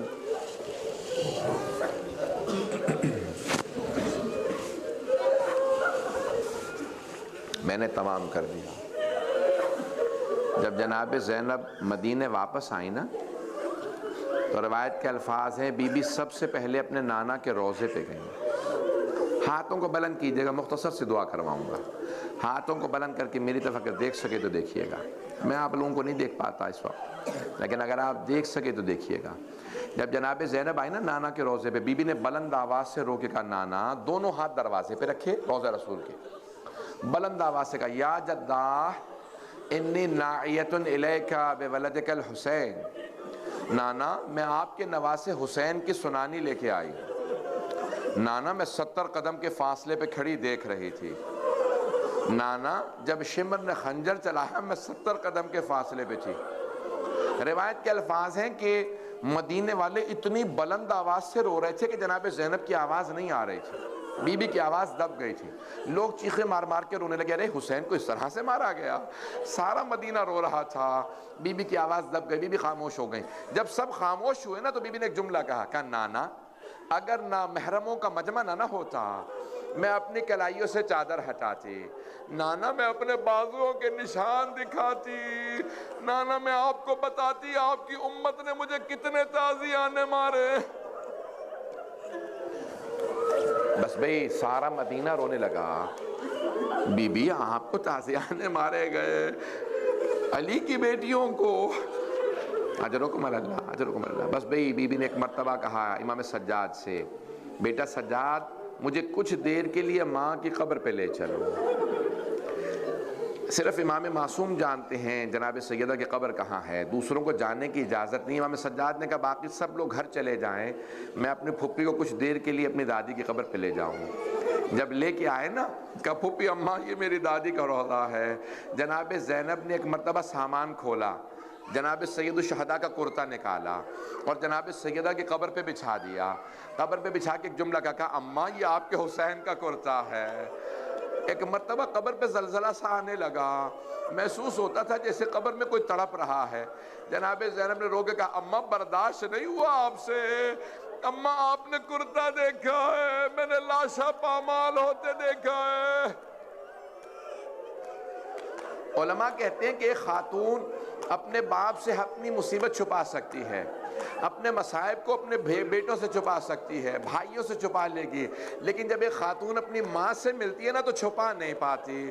جیسے ہی جناب زینب آئی نا ماں کے روضے پہ تڑپنے لگی کہ اماں اماں میں 70 قدم کے فاصلے پہ کھڑی تھی، اماں جب شمر نے حسین کے بالوں میں ہاتھ ڈالا۔ بی بی بہت تڑپی، بہت روئی۔ امام سجاد نے پھپھی کا بازو تھاما، آخری مجلس ہے نا اس لیے میں پڑھ رہا ہوں، اب اگر برداشت کر پائے آپ، میں بڑے سخت جملے کہنے والا ہوں آگے، اگر دیکھ سکے تو دیکھیے گا۔ امام سجاد نے پھپھی کا بازو تھاما کہا پھپھی اماں بس کیجئے، اٹھایا کہ گھر چلیں۔ کہاں لے کے آئے؟ اپنے گھر لے آئے، امام حسین کے گھر لے کے آئے۔ جب گھر لے آئے نا تو جناب زینب نے ہر بی بی سے پرسہ لیا، سب کو پرسہ دیا، بتایا کیا کچھ ہوا۔ بس ایک مرتبہ جناب عبداللہ ابن جعفر طیار نے بلا بھیجا، کہا سید سجاد اپنی پھپھی سے کہو گھر واپس آ جائیں۔ آپ کو پتا ہے جب جناب زینب کے سامنے لاشیں لائے گئے تھے جناب اون محمد کی بی بی نہیں روئی تھی، بی بی نے آنکھیں بند کر لی تھیں۔ جب شام میں شہداء کے سر واپس آئے نا بی بی نے دوبارہ آنکھیں بند کر لیں۔ جب جناب فضہ نے کہا نا بی بی بیٹوں سے ودا کر لیں، کہا فضہ میں علی کی بیٹی ہوں، صدقہ دے کے واپس نہیں لیتی، میں نے حسین کا صدقہ دے دی۔ یہ جناب زینب نے بہن کی حیثیت سے نہیں کیا، امام وقت کے لیے اولاد کو قربان کیا تاکہ تاریخ میں کبھی بھی امام پہ وقت آئے ہر ماں اپنی اولاد کو قربان کرنے لئے تیار ہو۔ ایک مرتبہ بی بی نے شام میں بیٹوں کے لیے سروں کو دیکھا، آنکھیں بند کر لی، چہلم پہ دوبارہ کربلا واپس آئیں، ہر قبر پہ گئیں، بیٹوں کی قبروں پہ نہیں گئیں۔ جب بیٹوں کی قبروں کے پاس سے گزری نا تو آنکھیں بند کر کے کہا اون محمد الوداع، اون محمد خدا حافظ، اون محمد ماں جا رہی ہے۔ بی بی ایک مرتبہ مدینے واپس آئیں، نانا کے روضے پہ گئیں، بیٹوں کا کوئی تذکرہ نہیں کیا، ماں کی قبر پہ گئیں لیکن کہیں پہ بھی بیٹوں کا شکوہ نہیں کیا، بھائی کے گھر گئیں، بیٹوں کا ذکر نہیں کیا، لیکن آخر ماں تھیں، کب تک برداشت کرتیں؟ جیسے جناب عبداللہ نے بلایا نا کہ گھر واپس آ جائیں، بی بی نے سر پہ برقع رکھا، جب چلنے لگی بی بی کا دل تڑپنے لگا، کلیجہ منہ کو آنے لگا، بی بی کے پاؤں لرزنے لگے۔ ایک مرتبہ تڑپتی ہوئی گھر پہنچی، جیسے ہی گھر میں آئی صحن میں 2 جانمازیں بچھی دیکھی، جانمازیں اٹھا کے سینے سے لگائی اور تڑپ کے رونے لگی کہ اون محمد میرا اس گھر میں دل نہیں لگتا، مجھے کوئی لے جائے، میں جینا نہیں چاہتی۔ بی بی بہت تڑپی، ابھی گریہ کر رہی تھی، زمین پہ بیٹھی۔ جناب عبداللہ ابن جعفر طیار گھر میں آ گئے لیکن بی بی کو پہچان نہیں سکے، نہ جانے کیا بیت گئی جناب زینب پہ، جناب عبداللہ نے پہچانا نہیں یہ زینب ہے۔ ایک مرتبہ جناب زینب کو دیکھا، کہا بی بی کیا بات ہے، آپ کیوں آئی ہیں ہمارے گھر میں، میری زوجہ گھر نہیں ہے، چلی جائیے۔ جناب زینب نے دونوں ہاتھ سر پہ رکھے، ایک مرتبہ بلند آواز سے روکے، کہا عبداللہ پہچانا نہیں؟ عبداللہ میں زینب ہوں، ہم لٹ گئے، برباد ہو گئے، عبداللہ اون محمد مارے گئے۔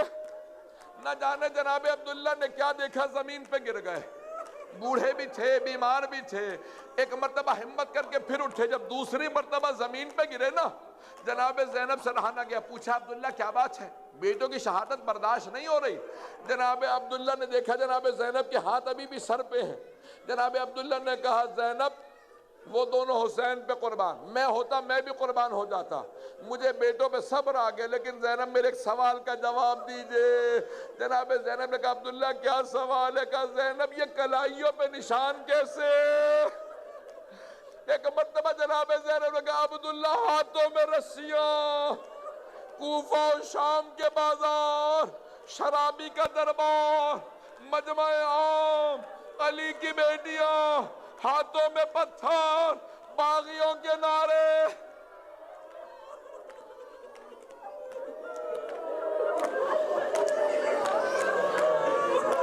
پروردگارا چادر جناب زینب کا واسطہ امام زمانہ کے ظہور میں تعجیل فرما، دشمنان اہل بیت کو نیست و نابود فرما۔ بس بھئی دعا نہیں کرا پاؤں گا، اب نہ مجھ میں پڑھنے کی طاقت ہے نہ آپ میں سننے کی طاقت ہے، بس بے آپ میں سننے کی طاقت نہیں۔ میں ایک صرف سوال کروں آپ سے، آپ نے کبھی اپنی کسی قریبی رشتہ دار کو 1 یا 2 سال بعد دیکھنے کے بعد پہچاننے سے انکار کیا کبھی؟ قریبی رشتہ دار ہو پہچان نہ سکے ہوں، جناب عبداللہ پہچان نہیں سکے۔ امام سجاد فرماتے جتنی بیویاں کربلا گئی تھی نا، جب واپس آئیں تو پہچانی نہیں جاتی تھی۔ پوچھا مولا کیوں نہیں پہچانی جاتی تھی؟ کہ بال سفید ہو گئے تھے، کہ کمر ٹوٹ گئی تھی، ہر بیوی بیمار رہتی تھی۔ جب پوچھا امام سجاد سے جناب محمد حنفیہ نے کہ آپ کون ہیں، مجھے بار بار چچا کیوں کہتے ہیں؟ کہا چچا کیا آپ نے مجھے نہیں پہچانا؟ کہا نہیں میں نے آپ کو نہیں پہچانا، آپ کون ہیں؟ کہا چچا میں سید سجاد ہوں۔ جناب محمد حنفیہ نے کہا سجاد آپ 24 برس کے جوان ہیں، یہ آپ کی داڑھی سفید کیسے ہو گئی؟ کہا چچا شرابی کے دربار میں علی کی بیٹیاں کھڑی رہیں، ماتم حسین یا حسین۔